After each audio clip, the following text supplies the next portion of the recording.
Salut à toi, bienvenue dans l'Instant Vertical, le podcast qui pointe vers ce qui est déjà là. Installe-toi confortablement, ouvre bien grand tes oreilles et capte un petit instant de silence pour te préparer dans ton écoute.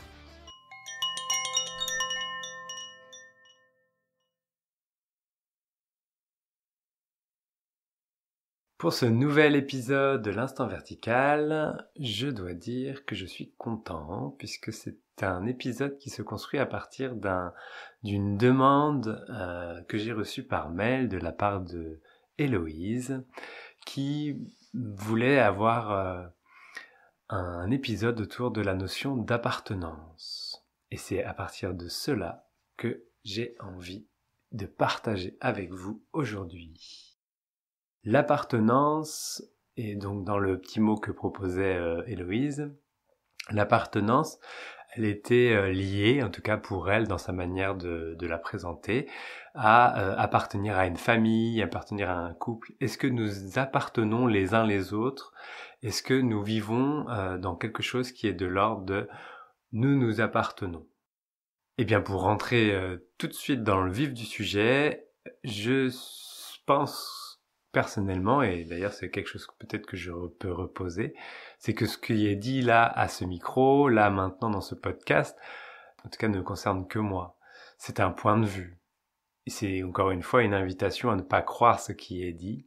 Si vous avez peut-être écouté un des épisodes que j'ai fait précédemment, notamment sur Connais-toi toi-même, c'est de ne pas croire ce qui est dit, ce n'est qu'un point de vue qui pointe dans une direction. Allez regarder par vous-même ce que ça dit en vous. Ce n'est qu'un point de vue qui tente de pointer vers quelque chose qui est vécu ici et maintenant. Voilà, les choses dites. Pour entrer directement dans le vif du sujet, j'ai envie de parler que appartenance, ça vient tout de suite résonner avec moi avec la dimension de mort.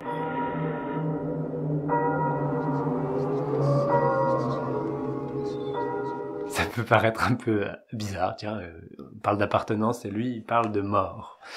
Et oui, puisque si quelque chose nous appartient, généralement, il nous appartient jusqu'à ce qu'il y ait un événement qui fait qu'il disparaisse. Et la disparition, souvent, est synonyme de mort. Pour pas entrer dans quelque chose de peut-être un peu trop direct, je vais commencer par parler d'un objet, par exemple. Là, devant moi, j'ai un ordinateur. Cet ordinateur, il y a évidemment une sensation d'appartenance. C'est mon ordinateur à moi. Et rien qu'à moi. Et si quelqu'un veut l'utiliser, quelque part, je serais heureux qu'on me demande l'autorisation parce que il est très personnalisé et j'ai pas envie qu'on fasse n'importe quoi dessus. J'ai envie d'en prendre soin. Cet ordinateur, peut-être qu'à un moment, je vais le changer. Soit parce qu'il va être mort, donc il va ne plus fonctionner, soit parce que je vais le revendre ou qu'il y aura quelque chose, un événement qui me donnera envie de changer d'ordinateur. Donc la mort, c'est quelque chose qui met fin à cette sensation d'appartenance.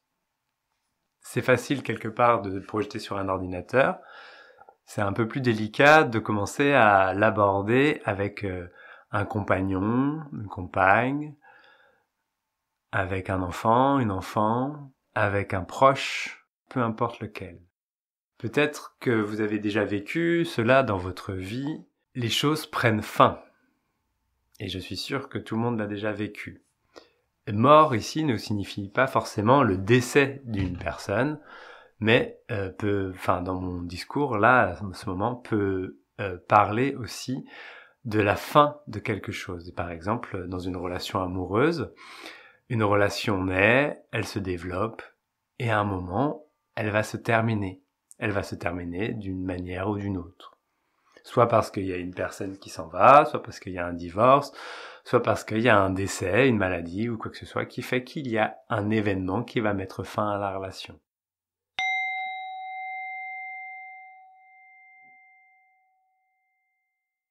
Donc les choses vont et viennent, et pendant ce laps de temps, il y a quelque chose qui se dit « Eh bien, j'appartiens à ceci, j'appartiens à cela. » J'appartiens à ce couple j'ai commencé cette histoire, et ce couple devient quelque chose peut-être même d'un peu figé. Derrière le mot couple, il y a énormément de notions, il y a énormément de manières de voir le couple. Et d'ailleurs, il y a autant de manières de voir le couple qu'il y a d'êtres humains. Donc déjà, quand il y a deux êtres humains, si on prend la notion du couple, qui se rassemblent, déjà la vision n'est pas forcément la même. Et c'est même sûr qu'elle n'est pas la même. Cette notion du couple va pas forcément avoir la notion d'appartenance au même niveau. Peut-être que, par exemple, qu'un des membres du couple va considérer qu'à partir du moment où l'un et l'autre sont ensemble, on s'appartient. Et si on s'appartient, quelque part, pour pouvoir faire quelque chose, faut demander l'avis, parce que comme j'ai envie d'en prendre soin, comme de mon ordinateur, c'est très personnalisé tout ça, j'aimerais bien qu'on me demande l'avis. Sauf qu'on se retrouve avec une personne consciente devant nous. Cette personne consciente n'est absolument pas un ordinateur, elle a sa propre vie, elle a ses propres désirs, elle a ses propres envies. Et la vie fait que on est constamment en interaction, les choses changent. Et donc, ce qui pourrait, par exemple, être 20 ans auparavant ne sera plus d'actualité aujourd'hui. La notion d'appartenance, si elle reste figée dans le sens « c'est à moi et rien qu'à moi », risque à un moment de devenir problématique, puisqu'il y a une volonté dans l'appartenance, peut-être, de ne pas évoluer en fonction de ce qui est vécu maintenant, mais de venir cristalliser quelque chose comme si ça ne devait jamais bouger. Et c'est là que les ennuis liés à l'appartenance commencent. Ce manque de souplesse, si je le nomme comme ceci, va entraîner automatiquement une souffrance. Une grande souffrance. Cette grande souffrance va se manifester peut-être à travers de la peur, sûrement beaucoup de la peur, et va entraîner des actes, des paroles, des sensations, des sentiments, des pensées qui vont tourner en boucle et qui vont rendre ça très concret, très prégnant dans la vie. Or, rien ne pourra changer le fait que les choses changent. La seule chose de permanente, c'est l'impermanence elle-même. La notion d'appartenance, c'est comme si on refusait de jouer au jeu de l'impermanence. On veut prendre les choses à moi et les conserver telles qu'elles sont, alors que les choses ne sont pas ce qui est proposé, ce qui est donné à cet instant précis. Le fameux lâcher prise, c'est simplement laisser les choses être telles qu'elles le veulent être maintenant.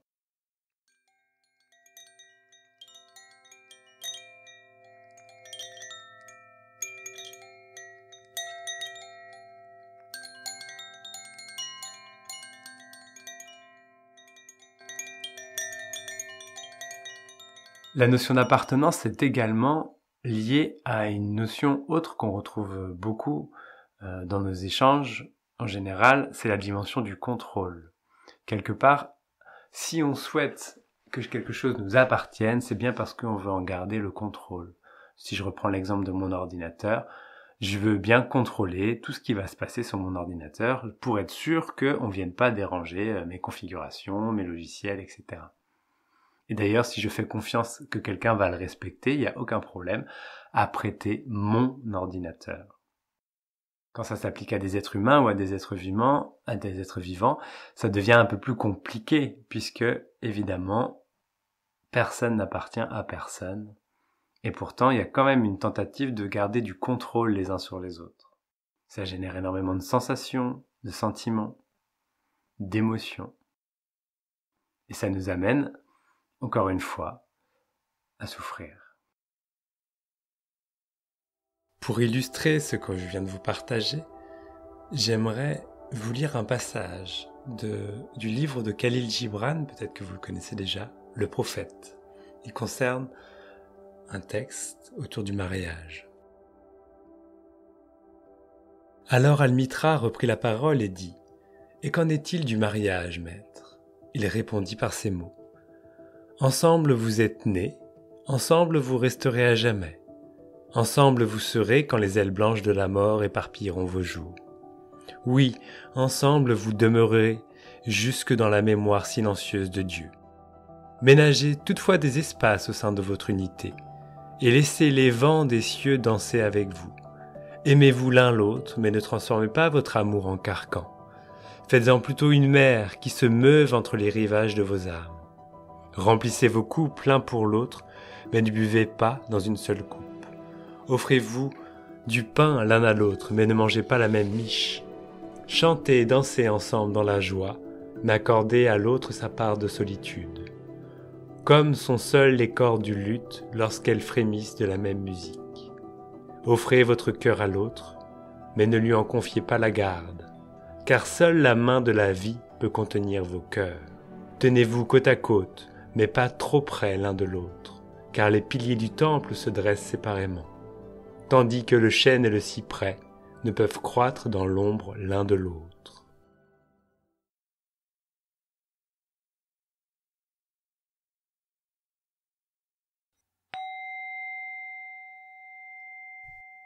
Si on regarde maintenant ce qui est vraiment vivant là, tout de suite. Si on arrête de se projeter dans un passé ou un futur imaginaire, si on oublie par exemple ce qu'on désire pour notre relation, mais qu'on prend ce qui est là maintenant, peut-être peut apparaître l'évidence que les choses ont changé, que personne n'appartient à personne, que tout ce à quoi on peut s'identifier comme appartenance n'est qu'une idée, un concept qu'on applique sur la réalité. Et cela, vous pouvez le regarder très concrètement avec par exemple, le concept de la frontière. Je ne sais pas si vous êtes déjà allé marcher dans la montagne ou marcher proche d'une frontière. Vous marchez, voilà, il y a un paysage, tout va bien, c'est cool. Et puis à un moment, vous marchez, c'est toujours pareil. Et puis là, vous apprenez en fait que vous êtes dans un autre pays. Comment ça, je suis dans un autre pays? Il n'y a rien qu'à changer. Non, puisque le paysage, lui, ne connaît pas la notion de frontière.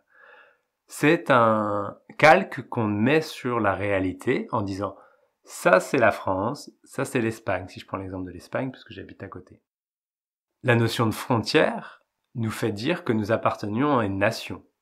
Cette nation est bien un concept. Nous n'appartenons pas vraiment à une nation. Cette nation, c'est une création mentale à laquelle nous jouons tous le jeu et que nous appliquons sur la réalité.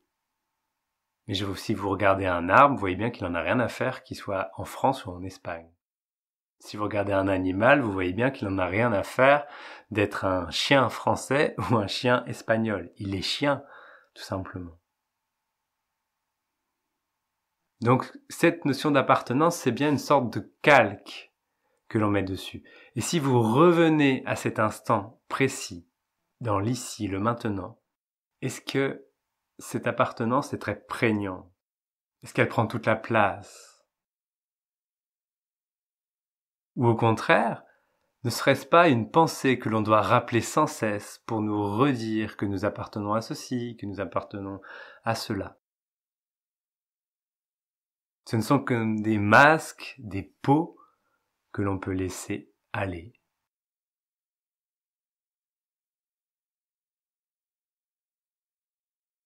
Mais alors, si on laisse aller toutes ces peaux, forcément, qu'est-ce qui va rester? Eh bien, c'est à ça, quelque part, que sert une sorte de investigation, une sorte de cheminement de pensée vers qui suis-je? Qu'est-ce qui reste? Si toutes les choses à laquelle vous appartenez disparaissent, si toutes les choses par lesquelles vous vous identifiez disparaissent, qu'est-ce qui reste? Et cela, il n'y a que vous qui pouvez y répondre.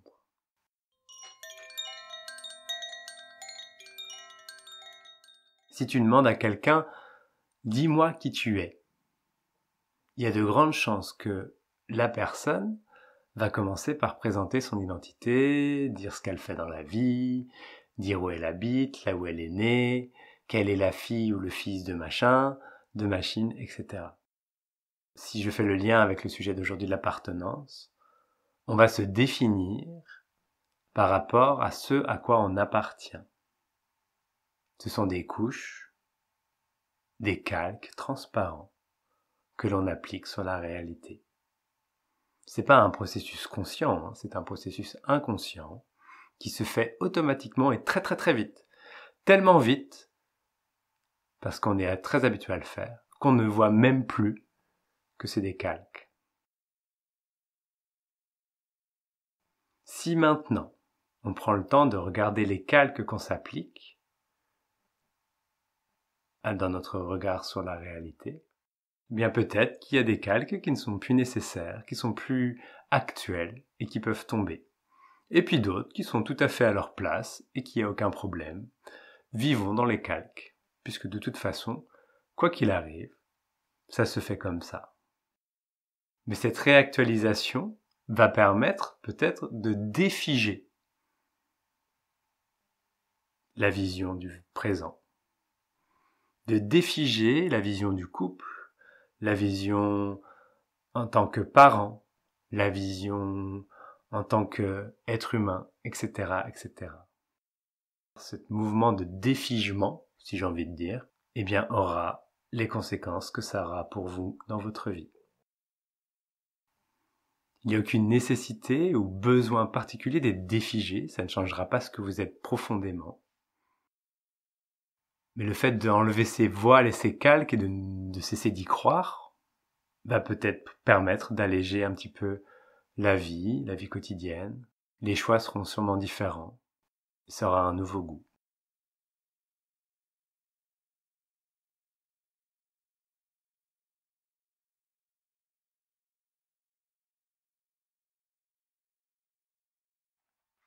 Pour clôturer ce podcast, je vous invite à écouter un petit texte de Eckhart Tolle qui vient de l'art du calme intérieur et qui parle des relations.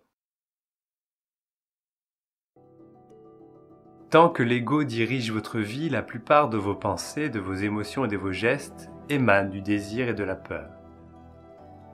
Alors, dans les relations, vous désirez ou craignez quelque chose de l'autre.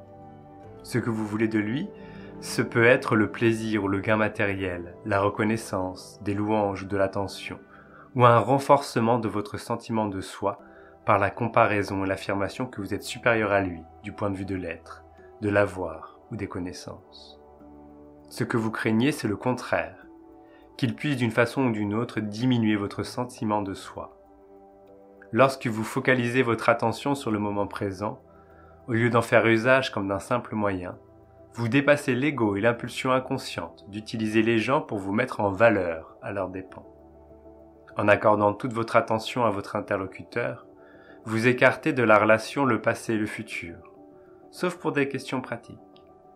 En étant pleinement présent à votre interlocuteur, vous renoncez à l'identité conceptuelle que vous lui avez fabriquée, votre interprétation de son identité et de son passé. Et vous pouvez interagir sans les impulsions égoïques du désir et de la peur. La clé, c'est l'attention, qui est la quiétude éveillée. Comme c'est merveilleux de dépasser le désir et la peur dans les relations. L'amour ne veut ni ne craint rien.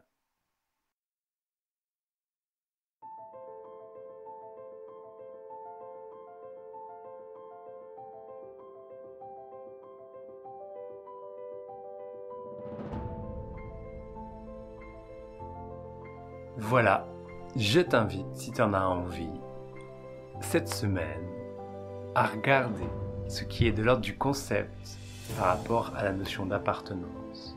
À quoi penses-tu que tu appartiens? Et de regarder si c'est quelque chose qui te convient, qui est de l'ordre d'un besoin d'actualisation. Et en fonction de ce que tu vas découvrir, de voir si ça change quelque chose, si tu cesses d'y croire.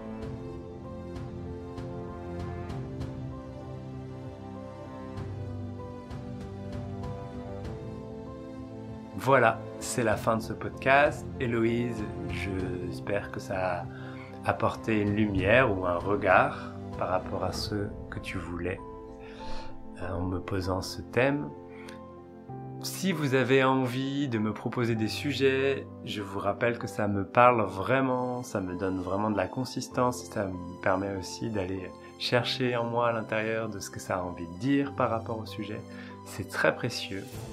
Donc pour cela, n'hésitez pas à m'envoyer des sujets, des idées, des suggestions sur le site benjaminbouguier.fr/podcast, il y a un formulaire que vous pouvez remplir.